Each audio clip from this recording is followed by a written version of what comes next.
Lawyers for Saudi Arabia today asked a judge in Manhattan federal court to reject them as defendants in lawsuits brought by victims, by families of victims of the September 11th terrorism attacks.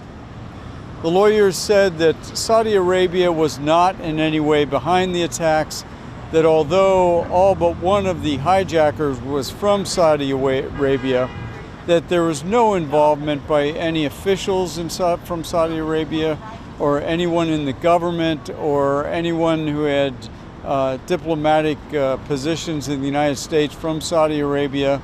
And they asked the judge to throw it out, saying that for the last 4 years, lawyers for the plaintiffs have tried to gather evidence and haven't come up with any more than suggestions and inferences and innuendo and hearsay.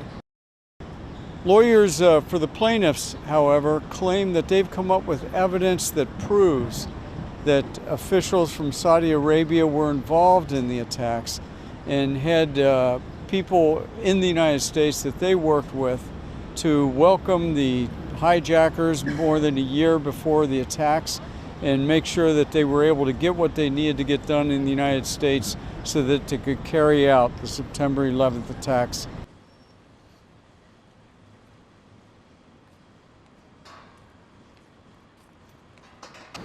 Today was incredible.